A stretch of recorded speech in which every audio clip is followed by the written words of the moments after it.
Alors, maintenant que vous savez tout sur l'école au Portugal, laissez-moi vous parler un petit peu des plus petits, ceux qui ont entre 0 et 6 ans, avant l'entrée à l'école primaire.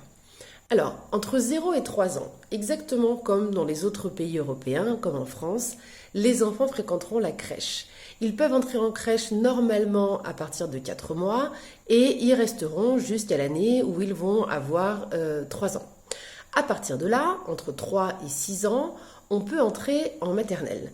La maternelle au Portugal, ça s'appelle le pré-escolar, le pré-scolaire, donc comme son nom l'indique, ce qui se fait avant l'entrée à l'école.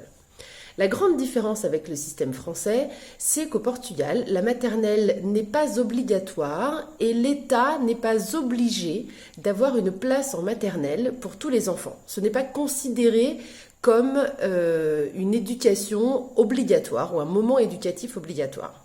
Ce qui explique que parfois, peut-être, on vous ait dit que les maternelles n'existent pas au Portugal. Alors, elles existent. Si elles sont publiques, elles s'appellent normalement Jardim de Infância. Jardim de Infância. Celles-là sont publiques, effectivement. Elles sont normalement rattachées à une école primaire. Et en fonction de leur âge, en fonction de l'année où elles ont été construites, en fonction de leur modernité, elles sont divisées en plusieurs salles, soit par niveau, soit simplement par taille. C'est-à-dire que par exemple dans une école maternelle publique un peu plus ancienne, souvent ce sont des petites écoles maternelles parce qu'il y a quelques décennies, les enfants n'allaient pas forcément à l'école maternelle, ils ne rentraient à l'école que directement au CP, ou alors éventuellement en dernière année de maternelle pour se préparer à l'école primaire, mais on n'avait pas forcément de crèche et pas forcément d'école maternelle. Et donc les écoles maternelles qui existent, ou qui existaient en tout cas, sont généralement très petites. Et donc vous avez par exemple des écoles maternelles où vous n'aurez que 2 salles de classe. Donc dans ces salles de classe, on ne va pas avoir de différence de niveau. Les enfants vont être mélangés sans distinction d'âge. Donc vous pourrez avoir des enfants entre 3 et 5, 6 ans dans les mêmes salles avec la même maîtresse qui d'ailleurs, attention, n'est pas une professeure, c'est une educadora de infância ou un educador de infância, il est possible que ce soit un homme bien sûr, donc ce ne sont pas des professeurs. Les professeurs des écoles au Portugal commencent à partir du CP. Avant ça, on considère en crèche et en maternelle que nous avons des educadores de infância, littéralement des éducateurs de l'enfance. Voilà. Donc, ça c'est pour les maternelles un petit peu plus anciennes, je dirais. Maintenant, depuis quelques années, depuis plusieurs années déjà, peut-être bientôt une décennie, l'État portugais, bien conscient que le pays manquait de place en maternelle, a décidé de créer des écoles, de construire des écoles et notamment donc des jardins de infância publics pour accueillir plus d'enfants. Et donc aujourd'hui, nous avons dans les grandes villes, mais pas seulement, des nouvelles maternelles qui ont ouvert. Et là, généralement, elles ouvrent avec plusieurs salles de classe. Et ces salles de classe vont être divisées en sections. Donc vous allez retrouver le même système que vous aurez en France, avec une petite section, une moyenne section et une grande section. Alors, généralement, elles vont s'appeler Sala 3, Sala 4 et Sala 5, voilà, ou quelque chose comme ça, dans l'évolution des âges.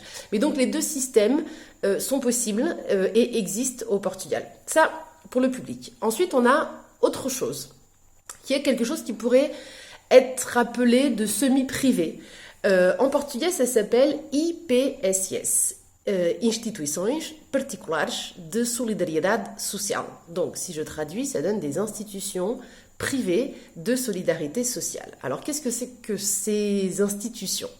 Ce sont en fait des associations, généralement ce sont des associations, ou alors des fondations souvent reliées à l'Église, assez souvent, ou à des organismes solidaires, mais ce sont parfois simplement des associations qui peuvent être tenues par des personnes lambda qui n'ont rien à voir avec l'Église, hein, c'est pas forcément relié à l'Église. Et ces IPSIS, en fait, elles sont là pour pallier au manque de place du public. Et donc, en fait, elles sont financées par l'État et les parents qui inscrivent leurs enfants vont payer des mensualités basées sur une grille tarifaire qui est émise par la sécurité sociale avec des tarifs, et ces tarifs sont progressifs en fonction de ce que vous gagnez, en fonction de vos salaires. Voilà.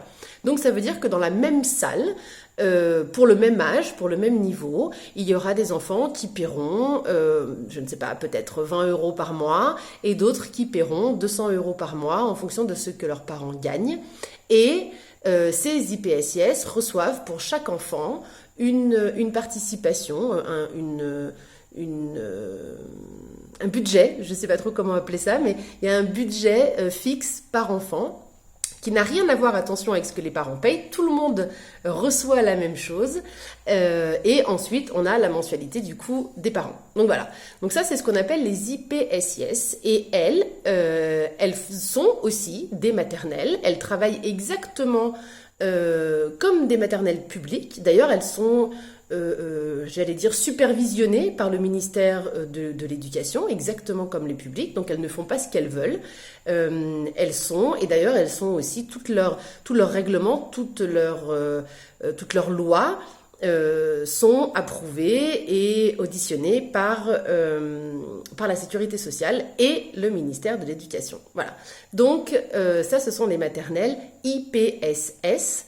Et il existe une troisième catégorie de maternelles qui sont les maternelles complètement privées. Donc là, ça veut dire qu'il n'y a aucune subvention de l'État, aucune subvention de la sécurité sociale, et du coup, les parents payent tous la même chose, un montant qui est fixé par cette maternelle privée. Et normalement, ces maternelles privées, elles ont également une crèche, c'est le plus courant.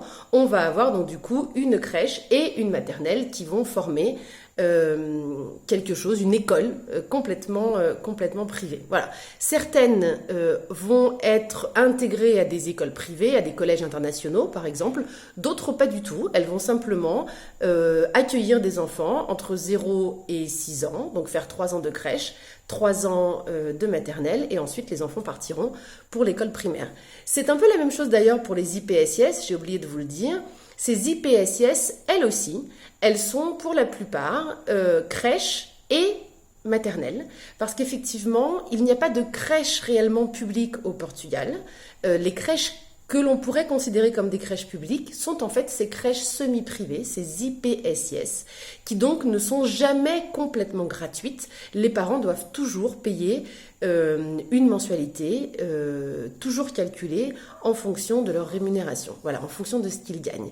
Donc oui, les enfants portugais entre 0 et 6 ans peuvent aller à l'école, si on peut appeler ça une école. En tout cas, ils vont aller en maternelle. Avant ça, pour beaucoup, ils seront allés à la crèche. Et à partir de 6 ans, ils rentreront à l'école primaire. Voilà, maintenant, vous savez tout.